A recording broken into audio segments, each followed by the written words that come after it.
अगस्त माह की शुरुआत धनु राशि के लोगों के लिए एक एंजॉयमेंट के साथ शुरू होगी। इस महीने में आपको कई ऐसे मौके मिलेंगे जो आपके जीवन में बड़े बदलाव भी देंगे, आपको खुशी भी देंगे और आपको बहुत कुछ सीखने की क्षमता भी प्रदान करने वाले हैं। जय माता दी दोस्तों, आप सभी का स्वागत है हमारे YouTube चैनल अमृता एस्ट्रो में। और इस वीडियो में मैं बात कर रही हूं अगस्त माह 2025 के धनु राशि फल के बारे में। देखिए, इस महीने में जब आप महीने की शुरुआत की बात करते हैं तो महीने की शुरुआत में आपकी राशि के स्वामी गुरु बृहस्पति शुक्र के साथ आपके सप्तम भाव में बैठे हैं, जहां गजलक्ष्मी योग बना हुआ है। ये एक तरह का राजयोग भी होता है। और आपके अष्टम भाव में सूर्य बुध का बुधादित्य योग है। सूर्य जो है वो 16 अगस्त को राशि बदलेंगे, आपके भाग्य भाव में चले जाएंगे और अपनी राशि में चले जाएंगे। वहीं 20 अगस्त को शुक्र का राशि परिवर्तन होगा। शुक्र आपके अष्टम भाव में बुध के साथ मिलकर लक्ष्मी नारायण योग का निर्माण करेंगे।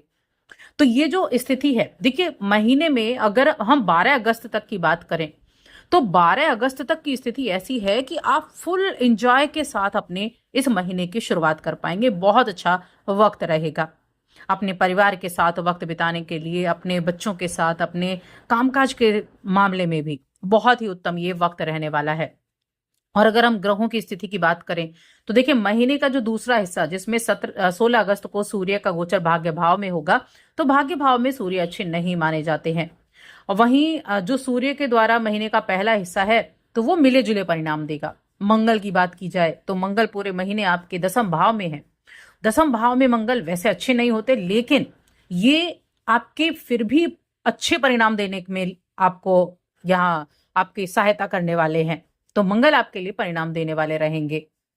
वहीं गुरु सप्तम में है तो बहुत सारी चीजें आपके पक्ष में होंगी, बहुत सारे अच्छे रिजल्ट मिलेंगे। और शुक्र भी आपके सप्तम में है 20 तारीख तक, उसके बाद आपके अष्टम में जाएंगे तो उनकी स्थिति 20 के बाद अनुकूल नहीं रहेगी।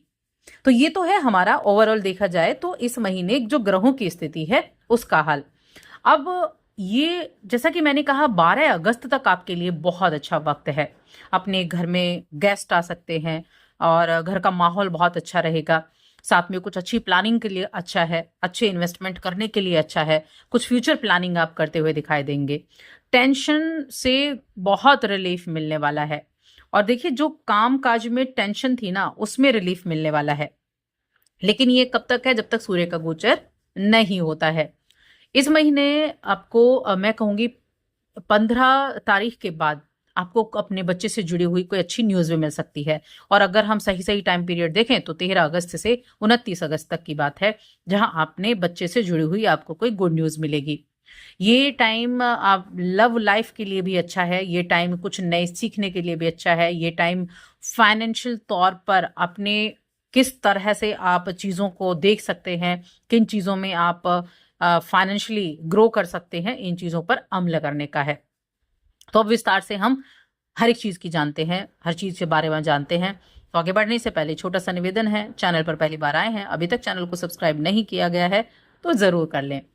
तो देखिए यहाँ इस महीने में आप मनचाही उपलब्धियां प्राप्त करने के लिए जो मेहनत कर रहे हैं उस मेहनत के द्वारा रिजल्ट मिलेंगे।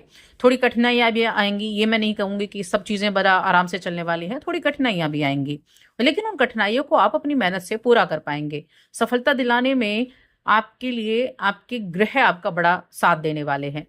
मंगल करियर के भाव में है और मंगल ग्रह पर शनि की दृष्टि भी है। ऐसे में आपके जो ऑफिस के लोग हैं ना, आपके बॉस वगैरह हैं, उनके साथ अच्छी बॉन्डिंग बनाकर चलें। सहकर्मियों से भी अच्छी बॉन्डिंग बनाकर चलें, क्योंकि जब आप अपने कार्यालय, अपने ऑफिस के माहौल को अच्छा रखेंगे तो चीजें ठीक रहेंगी। वरना मन के भीतर आक्रोश आ सकता है, गुस्सा आ सकता है, क्योंकि शनि मंगल का यहाँ एक समसप्तक योग कह लीजिए, दृष्टि संबंध कह लीजिए, बना हुआ है। तो ये मंगल का क्या कहा, मंगल विवाद करा देता है, सहकर्मियों से विवाद करा देगा। क्योंकि करियर के भाव में बैठा है तो करियर के भाव में बस ध्यान रखना है, माहौल को अच्छा रखें, तब आपको अच्छी परिणाम जरूर प्राप्त होंगे। ईमानदारी से कार्य करेंगे, कठिनाइयां दूर हो जाएंगी। छठे भाव के स्वामी शुक्रदेव और 20 तारीख तक सप्तम में है, यानी नौकरी में मिले जुले प्रभाव। शनि की तीसरी दृष्टि भी छठे पर है, तो आपको टास्क मिलेंगे और आपको रिस्पॉन्सिबिलिटीज बढ़ेंगी, लेकिन उनको पूरा कर पाएंगे अपने एफर्ट के द्वारा। 20 तारीख के बाद आपके करियर भाव के स्वामी जो छठे के साथ युति करेंगे आपकी मेहनत व्यर्थ नहीं जाएगी। तो मैं यही कहने वाली हूँ कि जो मेहनत आप कर रहे हैं ना वो व्यर्थ नहीं जाने वाली है। तो अपनी बस मेहनत पर आपको ध्यान देना है। कठिनाइयां आएंगी लेकिन अपने काम में सफलता प्राप्त कर पाएंगे, उपलब्धि प्राप्त कर पाएंगे। फाइनेंशियल तौर पर अगर देखें तो देखिए लाभ भाव के स्वामी बनते हैं शुक्रदेव, और लाभ भाव के स्वामी है और छठे घर के स्वामी भी है। सप्तम और अष्टम में इनकी स्थिति रहने वाली है। तो यहाँ यही चीज आपको ध्यान रखनी है कि मेहनत व्यर्थ नहीं जाएगी। जो काम कर रहे हैं उसका रिजल्ट मिलेगा। देर सवेर मिल सकता है, थोड़ा डिले हो सकता है, लेकिन परिणाम मिलेंगे। लाभ भाव पर गुरु की दृष्टि है जो बहुत अच्छी मानी गई है। तो क्या है कि ये आपके राशि के स्वामी भी हैं। तो ये राशि के स्वामी के साथ लाभ के स्वामी की युति जब होगी तो बहुत अच्छी मानी जाती है। तो लाभ की उम्मीद हम कर सकते हैं, अच्छा मिलेगा। 100% ना मिले लेकिन हाँ 85 to 90% आपको मेहनत के अनुरूप रिजल्ट मिल जाएगा। अब कमाई जैसी जिसकी कमाई उसके अनुसार बचत भी कर पाएंगे। जैसी जिसकी इनकम उसके अनुसार बचत हो पाएगी। तो आर्थिक दृष्टिकोण से अच्छा दिख रहा है। हेल्थ की अगर मैं बात करूं तो हेल्थ के मामले में ठीक ठाक है। 16 अगस्त तक 8वें भाव में जो सूर्य की स्थिति है थोड़ी बहुत परेशानियां दे सकता है। हालांकि आपके लग्न या राशि के स्वामी हम गुरु की बात करें तो वो परिस्थितियों को ठीक करने का कार्य भी करेंगे। हाँ, एक चीज जरूर ध्यान रखनी है कि एक तो वाहन वगैरह आपको सावधानी पूर्वक चलाना है, कहीं चोट वगैरह ना लगे, क्योंकि शनि मंगल की युति को हम नहीं भूलेंगे। तो ये क्या करते हैं, स्वास्थ्य संबंधी थोड़ी बहुत प्रॉब्लम, वाहन चलाने में सावधानी, चोट खरोच ऐसे लग जाना, तो ध्यान रखना है, उपाय करने हैं। वीडियो के अंत में बताऊंगी। प्रेम जीवन, वैवाहिक जीवन की बात की जाए तो देखिए प्रेम जीवन की अगर हम बात करें तो प्रेम भाव के स्वामी मंगल ही बनते हैं जो दसम भाव में बैठे हुए हैं, पंचम भाव के स्वामी तो थोड़ी सी कमजोर है। पंचमेश मंगल दसम में है और दृष्टि भी दे रहे हैं, लेकिन मंगल की दृष्टि भी अच्छी नहीं होती है। तो मिले जुले परिणाम मिलेंगे। अहंकार आ सकता है मन में, बातों में बहस हो सकती है, तो थोड़ा ध्यान रखें। वहीं वैवाहिक जीवन की अगर हम बात करें तो वैवाहिक जीवन में ठीक ठाक रहेगा, क्योंकि शुक्र प्रेम के कारक और विवाह के कारक और गुरु दोनों सप्तम में विराजमान हैं, तो अच्छा रहेगा। जब 20 अगस्त को शुक्र का राशि परिवर्तन होगा तब थोड़ा बहुत साथी को स्वास्थ्य संबंधी प्रॉब्लम देखने को मिल सकती है, लेकिन हाँ अनुकूलता रहेगी, वहां पॉजिटिव रिस्पॉन्स मिलेगा, तो अच्छा कहा जाएगा।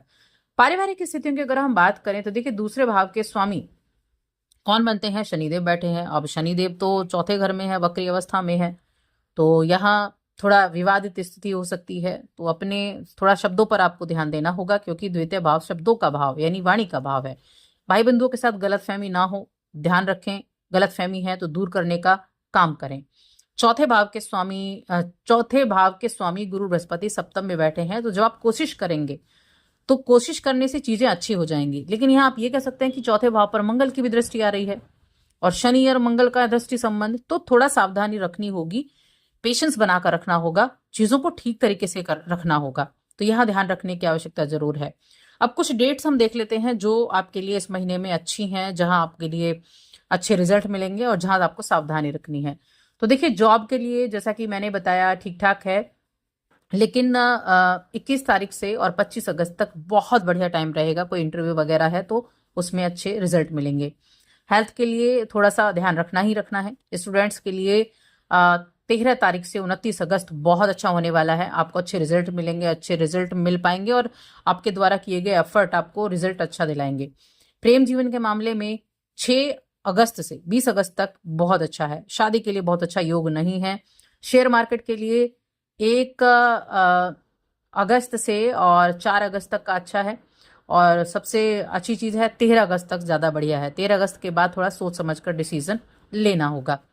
ध्यान किन चीजों में रखना है, तो 3 अगस्त और 4 अगस्त और साथ में लास्ट के 30 और 31 अगस्त ये बहुत एक्सपेंसिव होने वाले हैं। कुछ ना कुछ बड़ी खरीदारी आप कर सकते हैं, किसी ना किसी चीज पे मोटा खर्चा हो सकता है, तो थोड़ा सा यहाँ ध्यान रखेंगे, पैसे का जुगाड़ रखेंगे तो ज्यादा अच्छा रहेगा। अब देखिए 9 अगस्त को पूर्णिमा तिथि, रक्षाबंधन का पर्व है। 15 अगस्त को इंडिपेंडेंस डे और कृष्ण जन्माष्टमी का पर्व भी है, तो ऐसे पर्व भी इस महीने में आने वाले हैं। चलिए उपाय की बात करते हैं। जो भी निसंतान व्यक्ति आपको दिखे उसकी आशीर्वाद लें, उसकी सेवा करके आशीर्वाद लें, और भगवान सूर्य को जल जरूर दें। और हो सके तो एक कार्य और करना है कि ओम गणपते नमः, गणपति की आराधना या फिर विष्णु सहस्त्र नाम, इन दोनों में से एक पाठ आपको जरूर करना है। तो बस आज की इस वीडियो में इतना ही।